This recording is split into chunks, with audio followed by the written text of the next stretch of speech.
nós vamos trabalhar um pouquinho mais sobre Jesus e o cético, número 2.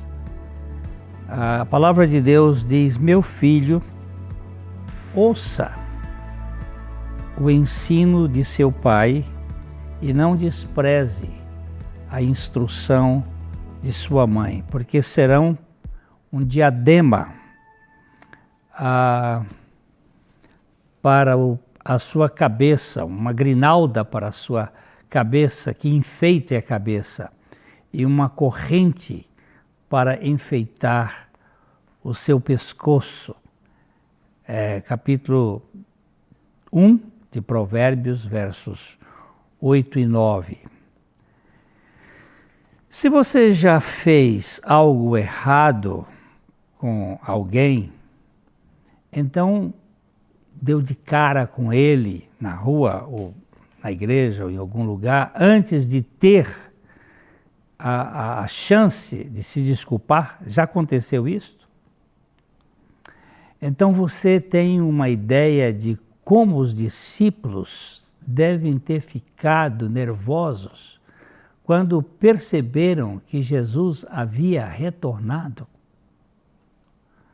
Os discípulos estavam reunidos, Tomé estava com eles e Jesus apareceu, sacudindo-os com a conhecida frase judaica Shalom, ou paz para vocês.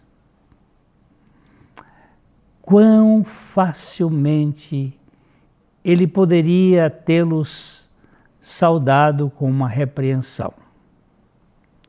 Ele poderia tê-los lembrado que sua infidelidade e medo no fim de semana anterior, quando eles fugiram todos no momento da crucificação. Ele poderia ter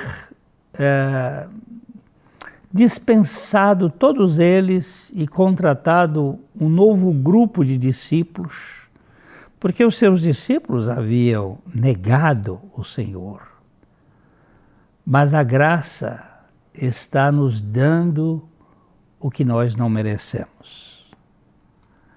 Até este ponto, sem dúvida, Tomé admirava Jesus como um tremendo herói, como um modelo e mensageiro de Deus. Mas João nos conta como isso mudou quando Jesus chegou para provar a sua ressurreição a Tomé. Então ele disse a Tomé: coloque o seu dedo aqui, veja as minhas mãos, estenda a sua mão e coloque-a no meu lado. Pare de duvidar e creia. Que coisa maravilhosa. Na vez anterior em que Jesus apareceu aos discípulos, Tomé não estava presente. E ele, quando os outros discípulos disseram que o Senhor tinha aparecido, ele disse: de modo nenhum eu vou crer, porque se eu não enfiar o dedo lá no lugar dos cravos e não enfiar a minha mão no lado, eu de modo nenhum crerei. Naquele momento, quando o Senhor diz: Tomé, pode vir fazer isto, ele diz: meu Senhor e meu Deus. Não é suficiente reconhecer Jesus como Deus, nós precisamos torná-lo nosso Deus. Algo pessoal. Não simplesmente como aquele Deus lá distante. Nós precisamos dele na nossa experiência.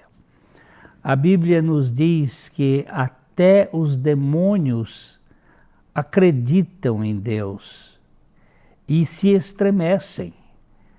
Tiago nos diz isso no capítulo 2, no verso 19. Observe também que Jesus aceitou essa adoração de Tomé, dizendo: porque você me viu, você creu. bem-aventurados os que não viram e creram. João capítulo 20, verso 29. Quando Deus levou Pedro para encontrar o Evangelho, para levar o Evangelho a Cornélio, o homem caiu aos pés de Pedro, mas Pedro o corrigiu, dizendo: levante-se, eu mesmo sou apenas um homem. Em Atos capítulo 10, verso 20. Pedro não aceitou adoração, nem permitiria que alguém se curvasse diante dele. Isso era apenas para Deus.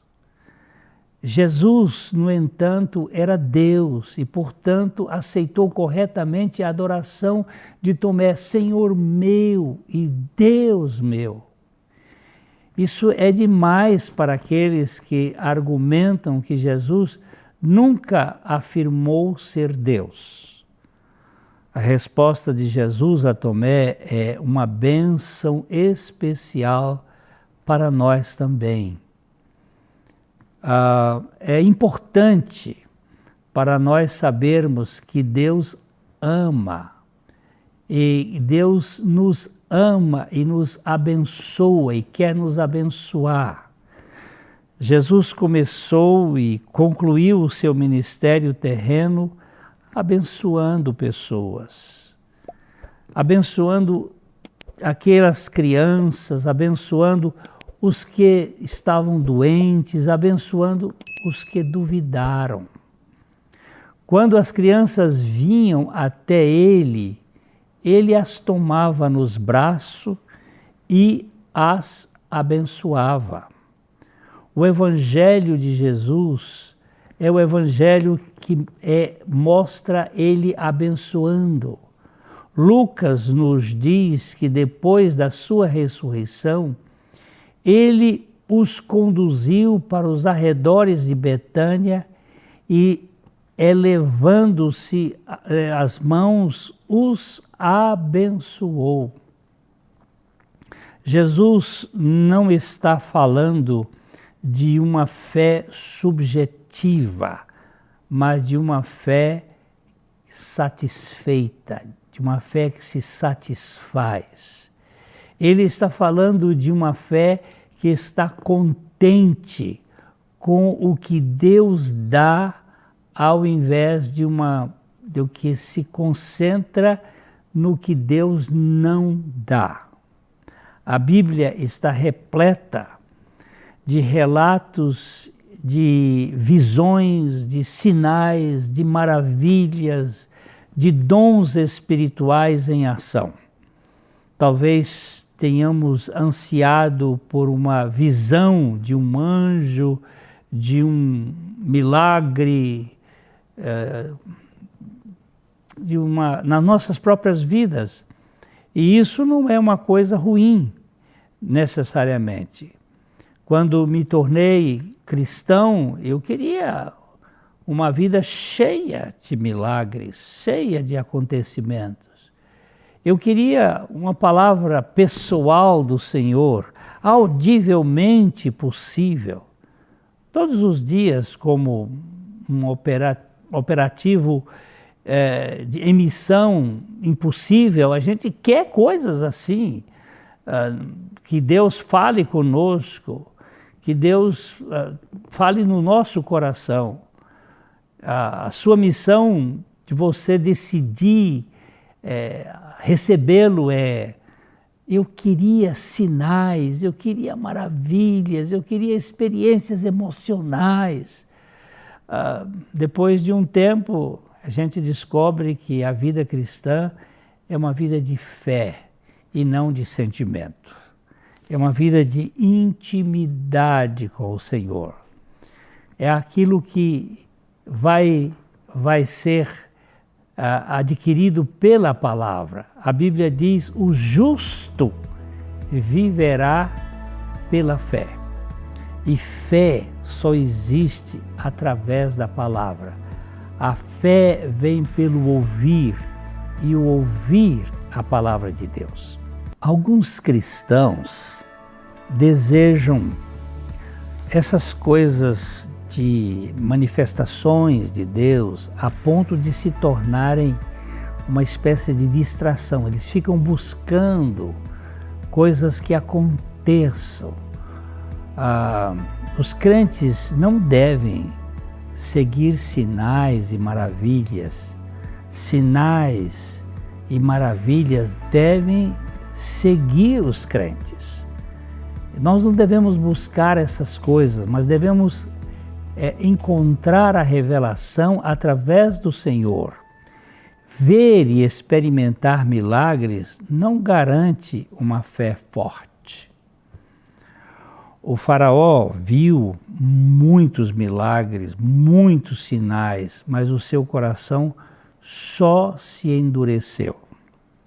Nós precisamos encontrar o Senhor, nós precisamos ter um relacionamento com o Senhor.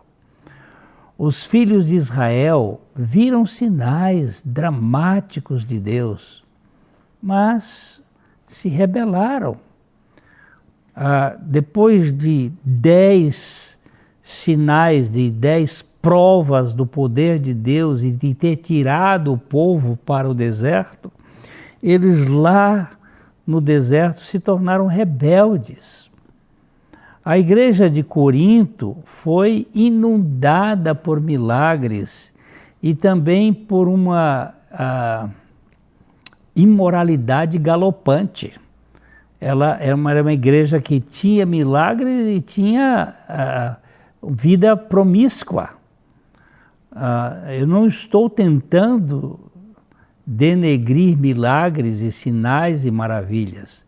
Deus pode levá-los onde e quando desejar, e quando o fizer, devemos dar crédito, agradecer a Deus por isto. Mas não é isto que define, de fato, a nossa realidade de intimidade com Deus. Mas também devemos ser gratos pelo que temos atualmente e aplicá-los em nossas vidas, as coisas que Deus realiza. Agora, não vimos Jesus ainda. Se ainda não vimos Jesus, a nossa vida está em grande perigo. Está chegando o dia em que todos os olhos o verão, nesse sentido espiritual. Chegará o dia em que todos os joelhos se dobrarão. E até então devemos crer e viver pela fé. E viver pela fé é ver o invisível.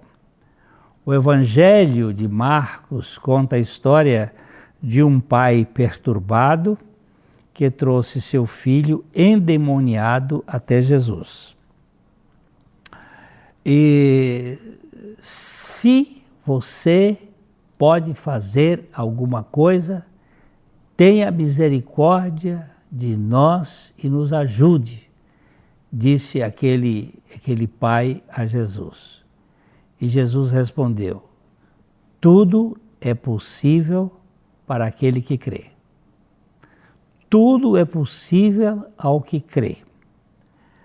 A Bíblia é muito clara em dizer que a fé é o firme fundamento das coisas que se esperam e a prova dos fatos que se não veem. Então, aquele homem fez uma oração honesta, aquele pai: eu creio,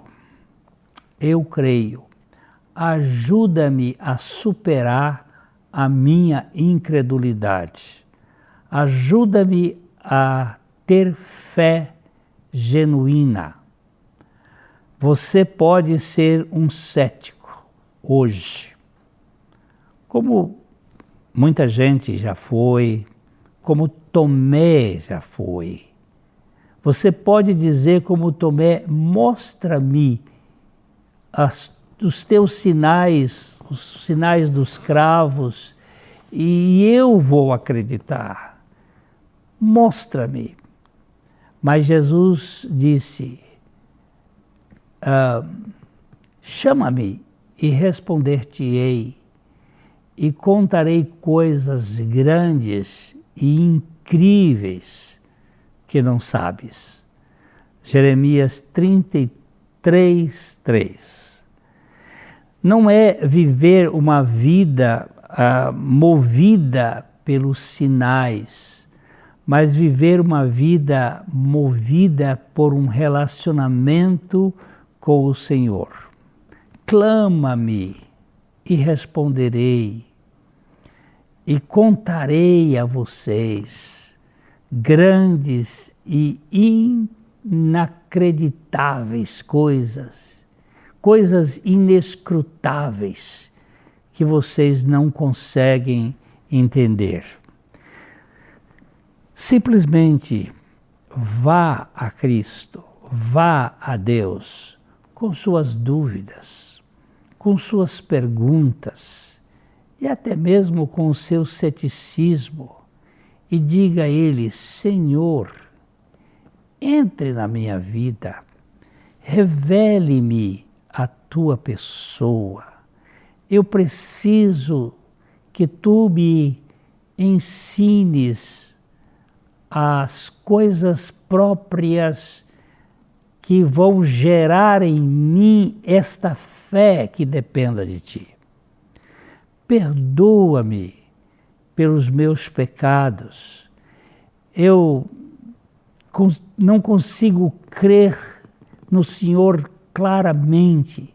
Perdoa-me e concede-me a fé que vem do teu trono de graça. Este é o objetivo de qualquer pessoa que encontra o Senhor Jesus, é ter uma fé sólida. Jesus disse assim: vinde a mim todos os que estão cansados e sobrecarregados, e eu vou aliviar vocês. Este convite de Jesus que está em Mateus no capítulo 11, nós lemos aqui no versículo 28, venham a mim todos vocês que estão cansados e sobrecarregados, e eu os aliviarei. Tomem sobre vocês o meu jugo, a minha canga, e aprendam de mim, porque sou manso e humilde de coração. E vocês acharão descanso para a sua alma, porque o meu jugo é suave e o meu fardo é leve. Este convite de Jesus é feito a todos os cansados da religião, cansados das filosofias, cansados das tentativas, dos esforços para encontrar uma realidade que lhes satisfaça. Todos aqueles que estão sobrecarregados com os pesos do pecado que tenazmente nos assedia. E Jesus disse: eu os aliviarei.